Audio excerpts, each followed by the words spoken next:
8.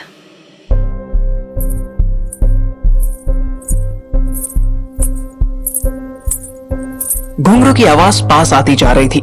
मैं main gate खोलने के लिए अपने बम का दम भी लगा चुका था, पर वो खोलने के लिए राजी नहीं था। इससे पहले कि गुंजा आंटी मेरे सर पर ही तमक पड़ती, मुझे जो नियरेस्ट डोर दिखा, मैं उसमें घुस गया। वो बाथरूम निकला। मैंने थोड़ा सा दरवाजा खोलकर झांका तो मुझे आंटी एक स्टूल उठाती दिखाई दी। जैसे घुंघरू की आवाज पास आई थी, वैसे ही वापस लौट गई।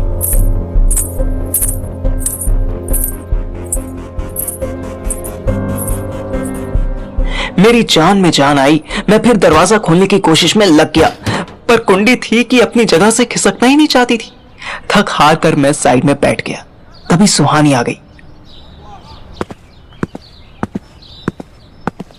तू यहाँ क्या कर रहा है?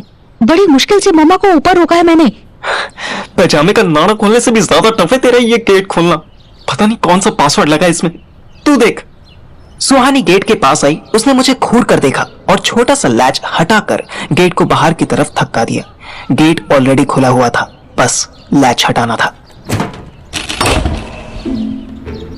स्टूपिड डफर नॉनसेंस इडियट, कम दिमाग, जा यहाँ से। इतनी सोफिस्टिकेटेड गालियां सुनकर मेरा दिमाग का फ्यूज उड़ गया। मैं उठा। डायरेक्ट चूतिया बोल देती, टाइम बचता तेरा। मैं उसको नमस्ते करके वहां से निकल लिया। घर से निकलने वाली प्रॉब्लम तो सॉल्व हो चुकी थी। अब केबल वाले का इशू फिट करना था। मुझे अंदाजा था कि फोल्डेबल लैडर 2,500-3,000 के नीचे तो नहीं आती है। उधर सुहानी के तोतले भैया भी 3,500 की फिरौती मांग चुके थे, और मैं अपने बैंक अकाउंट की बात करूं तो उसमें 350 रुपए पड़े थे। पर एक इंपॉर्टेंट बात बताऊं, जब मुसीबत के वक्त पैसा ना हो तो दिमाग बहुत तेज चलता है। मैं केबल वाले के ऑफिस पहुंचा। दिन के टाइम उनके ऑफिस में 4-5 लोग हमेशा रहते थे, आज भी थे।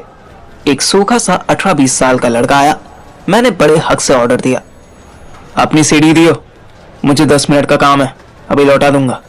भैया पहचाना नहीं आपको? अबे मुझे नहीं पहचाना? हर महीने तो वाईफाई के पैसे लेकर जाता ना। मैं गुप्ता जी के घर से हूँ, 3 नंबर गली। ओ अच्छा, रुको मैं लाता हूँ। उसकी शक्ल पे लिखा था कि उसने मुझे नहीं पहचाना, पर मैंने इतने कॉन्फिडेंस से गुप्ता जी और 3 नंबर गली बोला था कि वो श्योर हो गया कि मैं कोई अजनबी नहीं हूँ। 2 मिनट बाद वो वापस आया। भैया सीढ़ी तो नहीं है, कोई लाइनमैन ले गया होगा। आप एड्रेस दे दो, मैं वहीं छोड़ाऊंगा। क्या यार चूतिया बनाते हो तुम लोग भी। कल रात को वो दाढ़ी वाला बोला सुबह आके लेके जाना, यहाँ तू कह रहा है कि सुबह कोई लाइनमैन ले गया है। क्या यार, रात भी आए थे आप? दाढ़ी वाले तो मुकेश भैया होंगे, वो बोले थे सुबह ले जाने को। मुकेश हो या नील नितिन, मुझे नहीं पता कौन था। इतना पता है कि टाइट था, फुल टुन था, और बोला था कि सीढ़ी पता नहीं कहाँ रख दी है, कल सुबह मिल जाएगी तो ले जाना। केबल वाले के चेहरे पर चिंता दिखाई देने लगी। मुझे फील हुआ कि अब और ज्यादा देर रुकना ठीक नहीं। मैं खिसकने के बहाने ढूंढने लगा। चल छोड़, मैं कहीं और से अरेंज कर लूंगा। तो पूछो अपने वो मुकेश भैया से। जब तक वो और कोई सवाल जवाब करता, मैं भाग लिया। मुझे इतना तो आइडिया था कि दाढ़ी वाला, जिसका नाम उस छुआरे से लड़के ने मुकेश बताया, वो रोज पीता था, और मुझे इस बात की भी गारंटी थी कि जो रोज शराब पीता हो वो भले काम करने में सुपरमैन हो, पर उसकी इज्जत कोई नहीं करता। भले ही उससे सच्चा आदमी कोई ना हो, फिर भी एक बेवड़े की बात पर कोई भरोसा नहीं करता। अब जिसकी रेपुटेशन पहले से ही खराब हो, उसके बारे में किसी के कान भर देना क्या मुश्किल था। अब मुझे हॉस्पिटल पहुंचना था। ठीक 10 बजे मैं अथर्व के रूम में घुसा।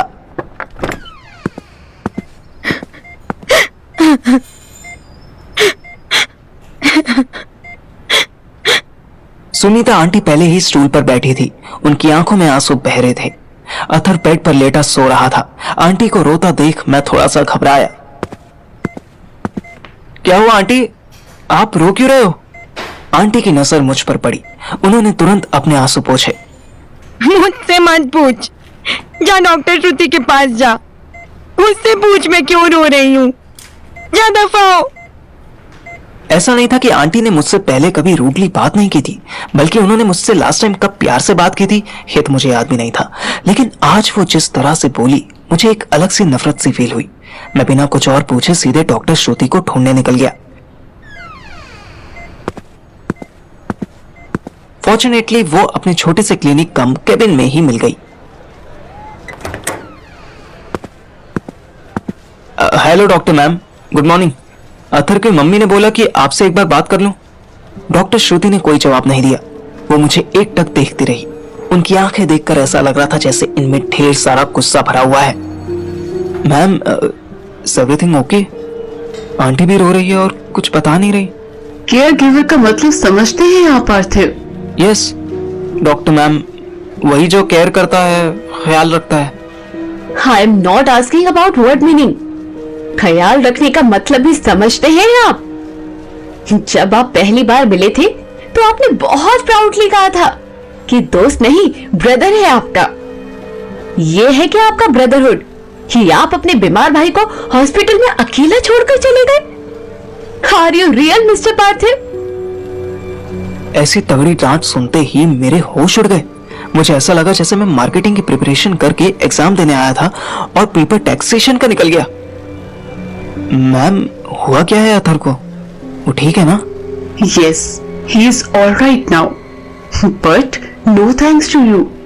आपका कोई एहसान नहीं उसके ठीक होने में। आप इतने बेशर्म हैं कि अथर्व की मम्मी के सामने आप आए, उनको भरोसा दिलाया कि आप रात भर रुकेंगे और आप उनके जाते ही गायब हो गए। Shame on you, मिस्टर पार्थिव। अगर आप जैसे बेस्ट फ्रेंड होते हैं तो अथर्व को बेस्ट फ्रेंड वर्ड का मतलब फिर से समझाना चाहिए। मैं सारे दिन अलग अलग किस्म की गालियां सुन सकता था, पर कोई मेरे और अथर्व की दोस्ती पर सवाल उठाए, ये मुझसे बर्दाश्त नहीं हुआ। एक्सक्यूज मी मैम, मैं अपनी मर्जी से नहीं गया था। तो किसके कहने पर गए थे आप? आपको अथर्व ने कहा था कि उनको केयर की जरूरत नहीं है और आपने मान लिया। अब मैं श्रुति को कैसे बताता कि मैं अथर्व को अकेला छोड़कर नहीं, दुकेला छोड़कर गया था। उस साले ने मुझे बाहर निकालने के लिए आंखों से घूरकर धक्के मारे थे। श्रुति अथर्व के प्यार में ऐसी पगली बेताल हो गई थी कि 100 गालियां देने के बाद भी ये नहीं बता रही थी कि उसे हुआ क्या है। अब मेरे सामने 2 ऑप्शन थे। एक ये कि सच बताकर अपनी इज्जत का फालूदा होने से बचा लूं, पर उसमें अथर्व की हॉस्पिटल में बनती न्यू लव स्टोरी शुरू होने से पहले ही खत्म हो सकती थी। अब दूसरा तरीका यह था कि चुपचाप गाली खाता रहूं। आखिर कभी तो ये थक के चुप होगी ही और बताएगी कि असल बात क्या है। मैं मन ही मन मुस्कुराया। मेरी इज्जत मुझे अपने दोस्त की खुशी के आगे बहुत छोटी लगी। चुप क्यों हो गए? बताओ, जब अपनी मर्जी से नहीं गए तो किसके कहने पर गए थे? वो मैं स्टडी करने गया था। एग्जाम्स आने वाले हैं तो अथर्व ने भी सजेस्ट किया था कि तू पढ़ ले, मैं तुझसे कैचअप कर लूंगा। पढ़ाई वाली बात सुनकर श्रुति कुछ देर के लिए ही सही पर चुप हुई, लेकिन उसकी मोहब्बत का दूध फिर टपक पड़ा। आपको पता है, अथर्व ने कल शाम से पानी नहीं पिया था। उसको सुबह 103 हाई फीवर हो गया था। बॉडी बिल्कुल डिहाइड्रेट हो चुकी थी। अरे पर मैंने तो उसे जूस पिलाया था, वो टेट्रा पैक वाला। श्रुति के चेहरे पर सरकास्टिक स्माइल आई। जूस का पैकेट देने में और पिलाने में डिफरेंसेस होते हैं मिस्टर पार्थिव। आपने जो जूस पैक यूज के लिए दिया था वो अब भी रूम में वैसे का वैसे ही रखा हुआ है। अथर्व ने शायद 1 या 2 ही सिप पिए थे। Very caring of you Parthiv. Anyways, I talked with his mother. She said she will take care of him day and night.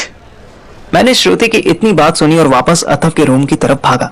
श्रुति मुझे केयरलेस समझे या चूतिया समझे, इससे मुझे कोई लेना देना नहीं था, पर अथर्व की मम्मी मुझे केयरलेस समझ रही हैं, ये बात हमारी बचपन की दोस्ती पर कलंक थी। मैं रूम में पहुंचा। अथर्व अभी भी सो रहा था। आंटी दीवार के सहारे स्टूल पर बैठे बैठे ही झपकी ले रही थी। मैंने बाहर आकर स्वीटी को कॉल मिलाया।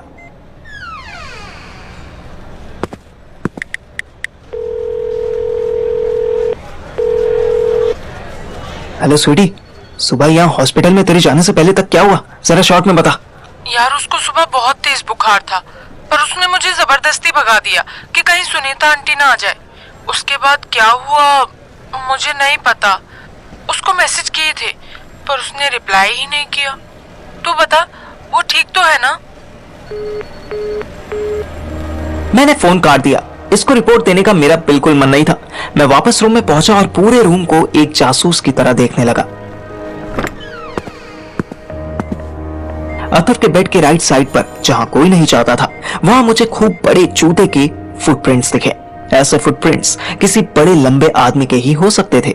इस रूम में मेरे अलावा लेडीज ही आती थी और हम में से किसी के भी जूते इतने बड़े साइज के नहीं थे। इसका मतलब कोई तो था जो रात यहाँ आया था और स्वीटी को भी उसके बारे में पता नहीं चला। अब ये बात या तो अथर्व बता सकता था या इस रूम के बाहर लगा हुआ सीसीटीवी। अचानक अथर्व की बॉडी कांपने लगी। मैंने उसका माथा छूते ही तुरंत हाथ हटा लिया। उसका फेस माइक्रोवेव से भी ज्यादा गर्म था। अचानक मॉनिटर की टी टी टी की आवाज से सुनीता आंटी उठ गईं। मैंने मॉनिटर देखा, अथर्व का हार्ट रेट 160 से भी ज्यादा आगे जा रहा था। मैंने कहीं पढ़ा था कि सोते में हार्ट पीपीएम का 150 के पार जाना हार्ट अटैक भी ला सकता है।